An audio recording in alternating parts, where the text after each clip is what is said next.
Every person has a scar, and every scar has a story behind it. ప్రతి మనిషికి ఏదో గాయం ఉంటుంది. ఆ గాయం వెనకాల దుఃఖం, బాధ, ఏడుపు, ఒక సంతోషం చాలానే ఉంటాయి. లైఫ్లో హ్యాపీగా ఉండండి అండ్ డ్రీమ్స్ని చేజ్ చేయండి. ఈరోజు ఒక ఇంపార్టెంట్ టాపిక్ పైన మాట్లాడతాను నేను. It's all about the amputated stump. So stump సరిగా లేకపోతే ఇంకా లెగ్ నడవడంలో ప్రాబ్లం అవుతుంది. And rashes, wounds and unnecessary swellings కూడా వస్తాయి. సో దాన్ని ఎట్లా ప్రొటెక్ట్ చేసుకోవాలి అనేది టాపిక్ ఈరోజు.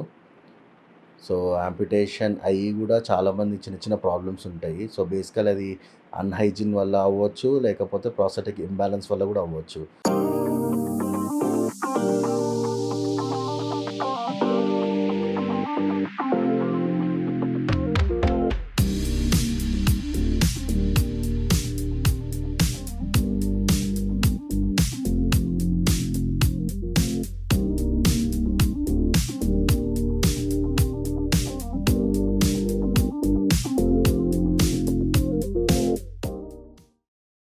హాయ్, నేను మీ అలీగా ప్రసన్న కుమార్. స్టంప్ కేర్ అనేది చాలా ఇంపార్టెంట్. స్టంప్ని ప్రాపర్గా ప్రొటెక్ట్ చేసుకుంటేనే లైఫ్ లాంగ్ హ్యాపీగా ఉండొచ్చు. అంటే స్టంప్కి ఏమైనా అయ్యిందంటే ప్రాస్థెటిక్ కూడా వేసుకోవడానికి వీలు ఉండదు, అంత జాగ్రత్తగా ఉండాలి. సో బేసికలీ యాక్సిడెంట్ తర్వాత స్టంప్ రీజన్ అనేది సెన్సిటివ్ అయిపోతుంది. అక్కడ మజిల్స్ కానీ, టిష్యూస్ కానీ, ఏమన్నా కానీ చాలా సెన్సిటివ్ అయిపోతాయి. అక్కడ చిన్న దెబ్బ తగిలినా, చిన్న ఏమైనా కట్ అయినా, వుండ్ అయినా కూడా that will have lot of pain. ఒక చిన్న పింపుల్ వచ్చినా కానీ, ర్యాషెస్ వచ్చినా కానీ చాలా పెయిన్ వస్తుంది. సో ప్రాస్థెటిక్ని వేసుకోలేము. సో బేసికలీ దీనికంటూ ఒక హైజీన్ కేర్ అనేది very important. So hygiene care అంటూ పెద్దగా అంటూ ఏముండదు. It's very simple. నేను ప్రాక్టీస్ చేసేటివి కొన్ని మీకు చెప్తాను, ఎట్లా ప్రొటెక్ట్ చేసుకోవచ్చు, ఆ బేసిక్ నీట్ హైజీన్ ఎలా మెయింటైన్ చేసుకోవాలి స్టంప్ని అనేది ఈరోజు డిస్కస్ చేద్దాము. సో యాంపిటేషన్ తర్వాత సో నార్మలీ హాస్పిటల్లో సర్జరీ అంతా అయిపోయాక రికవరీ స్టేజ్ ఉంటుంది. సో రికవరీ స్టేజ్లో ఏమవుతుందంటే బేసికలీ స్టంప్ అనేది మనకి సైజ్ అనేది తగ్గుతూ వస్తుంది. లోవర్ లింబ్ కానీ, అప్పర్ లింబ్ కానీ, హ్యాండ్ కానీ, ఎనీథింగ్. సో బేసికలీ సైజ్ అనేది ఇట్ విల్ ష్రింక్ అండ్ ఒక నార్మల్ స్టేజ్కి వస్తుంది. అది ఆల్మోస్ట్ 2 to 3 months వరకు పట్టవచ్చు బేసికలీ. అండ్ ఇంకోటి ఏంటంటే స్వెల్లింగ్స్ అవుతాయి బాగా. సో ఆ హెవీ స్వెల్లింగ్ ఉంటుంది, కొంచెం పెయిన్ ఉంటుంది. సో ఆ స్వెల్లింగ్ పోవడానికి మనం ఏం చేయాలంటే బేసికల్లీ పారాషూట్ ఆయిల్ లేకపోతే ఆవాల నూనె, ఈ రెండిట్లో ఏదైనా ఆయిల్ తీసుకోవచ్చు. So that is good for rashes also. So మీకు రెడ్ ర్యాష్ వచ్చినప్పుడు కానీ ఏదైనా వచ్చినప్పుడు కూడా you can actually apply that coconut oil. So దానివల్ల మీకు ఏంటంటే స్కిన్ అనేది కండిషనింగ్ అవుతుంది కొంచెము, అంటే డ్రై కాకుండా చాలా స్మూత్గా ఉంటుంది. కోకోనట్ ఆయిల్ ఏదైతే ఉందో అది తీసుకొని చిన్న బౌల్లో వేసుకొని heat it for a certain temperature. కొంచెం లూక్ వామ్ అయ్యాక రిమూవ్ ఫ్రమ్ ద స్టవ్. తర్వాత దాన్ని ఏం చేస్తాను, లైట్గా ఆ స్టంప్ రీజన్ అవుతుందో అక్కడ మసాజ్ చేసుకోండి బాగా.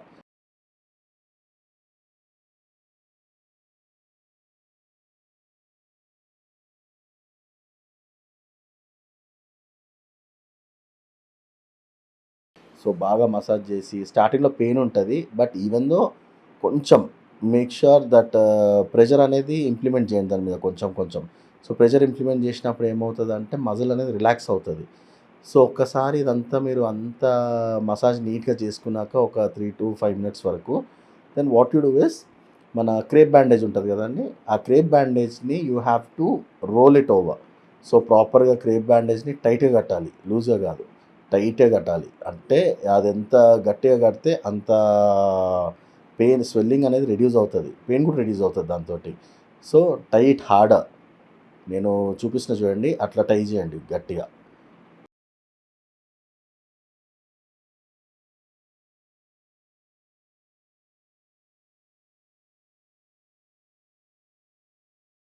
టైట్గా దాన్ని కట్టాక తర్వాత మీరు రెస్ట్ తీసుకునేటప్పుడు, ఏది బెడ్ మీద కానీ లేకపోతే మన చైర్ మీద కూర్చున్నప్పుడు కూడా make sure you keep a pillow under it.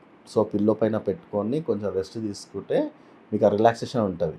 Keep it for half an hour or 1 hour, తర్వాత విప్పేసేయండి. డైలీ ఇది మార్నింగ్ ఈవినింగ్ చేస్తే అది చాలా నీట్గా ఉంటుంది అండ్ స్వెల్లింగ్ కూడా మీకు చాలా తగ్గుతుంది. పెద్ద పెద్ద రెమెడీస్ అంటూ ఏముండవు. Coconut oil is the best option for everything. మీకు రెడ్ ర్యాష్ వచ్చినా, అట్లాంటివి వచ్చినా కూడా కోకోనట్ ఆయిల్ కొంచెం అప్లై చేసి మసాజ్ చేసుకున్నారనుకోండి, ఈవెన్చువల్లీ తగ్గుతుంది మీకు. లైనర్ వేసుకున్నాక గానీ, లేదా నార్మల్ టైమ్స్‌లో గానీ ఇచ్‌నెస్ బాగా అవుతది. అండ్ డ్రైనెస్ కూడా బాగా అవుతది. సో, దానికి సింపుల్ సేమ్ అదే వార్మ్ కోకోనట్ ఆయిల్ తీసుకొని మంచిగా రబ్ చేసేసి rested for the night.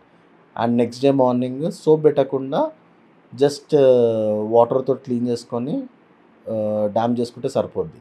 So, అట్లా ఒక 3, 4 డేస్ చేయండి. You will see the change. అంటే మీకు ఆ డ్రైనెస్ పోయి మీకు మాయిశ్చర్ అనేది నీట్‌గా ఉంటది. అండ్ ఇంకోటేందంటే లైనర్ ఏసేటప్పుడు ఎప్పుడు కూడా మాయిశ్చరైజర్ గానీ, మళ్ళీ కోకోనట్ ఆయిల్ గానీ, అసలు స్లిప్పరీ సబ్స్టెన్స్ ఏసి పెట్టొద్దు. ఏమవుతదంటే మీరు ఒక్కసారి ప్రాస్థెటిక్ ఏసుకున్నాక మీకు ఆ గ్రీజీనెస్ ఉంటది అందులో.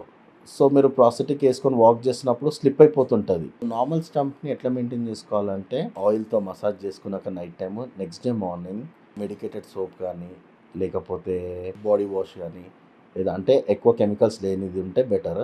సో, అది పెట్టుకొని you have to wash it thoroughly.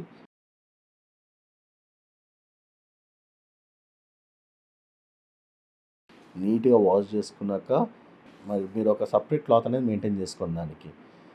So, దాంతో ఏమైతదంటే ఇన్ఫెక్షన్స్ రాకుండా గూడా ఉంటది. అండ్ వేరోళ్ళు యూజ్ చేసిన టవల్ గూడా వాడకపోతే బెటర్ ఇంకా. సో, దాన్ని నీట్‌గా డాంప్ చేస్తూ నీట్‌గా క్లీన్ చేసుకోవాలి. ఇట్లా గట్టిగా వైప్ చేయొద్దని. You have to dab it. అంటే మామూలుగా అసలు ఇట్లా తూడ్చి తుడవనట్టు అద్దాలి అంతే.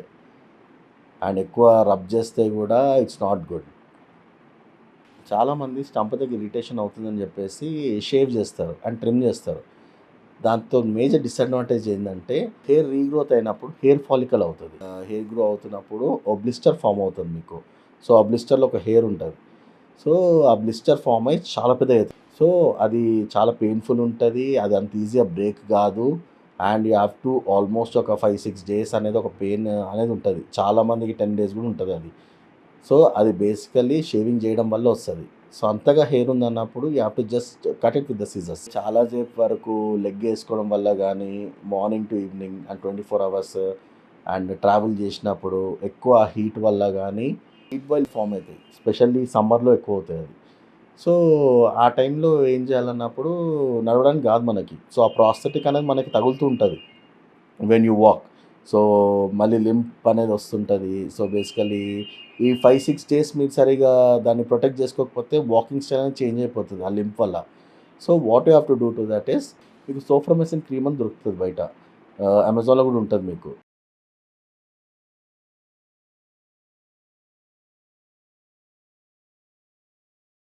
So, just apply to the cotton. ఎక్కడైతే హీట్ బాయిల్ ఉందో అక్కడ అప్లై చేసుకొని లైనర్ ఏసేసుకొని then you can wear a prosthetic. So, ఇది ఏం చేస్తదంటే సోఫ్రమైసిన్ కొంచెం నమ్‌నెస్ అనేది క్రియేట్ చేస్తది ఆ చుట్టూ. సో, దానివల్ల పెయిన్ అనేది ఎక్కువ అనిపియదు. అదే మనం డైరెక్ట్‌గా లెగ్ పెట్టుకున్నామనుకోండి పెయిన్ అనేది ఎక్కువొస్తది. సో, ఇప్పుడు అదే మనము ఆ సోఫ్రమైసిన్ క్రీమ్ పెట్టుకొని కొంచెం కాటన్‌తో పెట్టుకున్నామనుకోండి.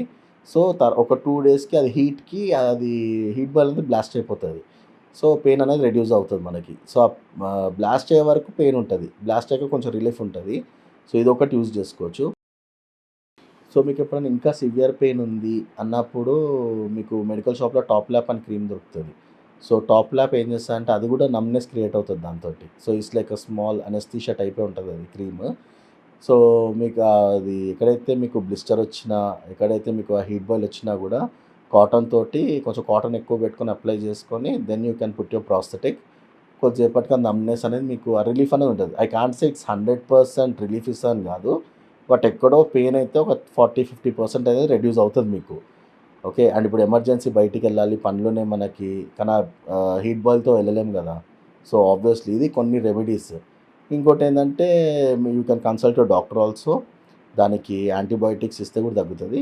సో, యాంటీబయోటిక్స్ డాక్టర్‌ని కన్సల్ట్ అయ్యి ఏ యాంటీబయోటిక్ మీకు బాడీకి సూట్ అవుతదో అది తీసుకొని అది కూడా క్యూర్ అవుతది. కానీ అది చాలామంది నెగ్లెక్ట్ చేస్తారు. హీట్ బాయిలే గదా! పోతది కదా! అని నెగ్లెక్ట్ చేస్తారు కానీ you should not neglect that. అది బేసికల్లీ ఏందంటే అది heat boil can turn into a wound also. ఆ వూండ్ కూడా మీరు పట్టించుకోకపోతే అది ఇంక యాంప్యుటేషన్ మళ్ళీ ఇంకో యాంప్యుటేషన్ చేయాల్సొస్తది.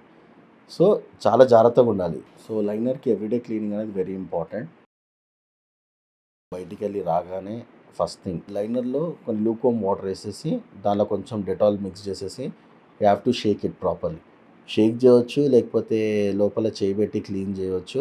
డెటాల్తో వాష్ చేసుకున్నాక just wipe it with a cloth so that ఆ స్టిక్కినెస్ ఉండకుండా తరోగా క్లీన్ చేసి డ్రై అయినాకనే వేసుకోవాలి.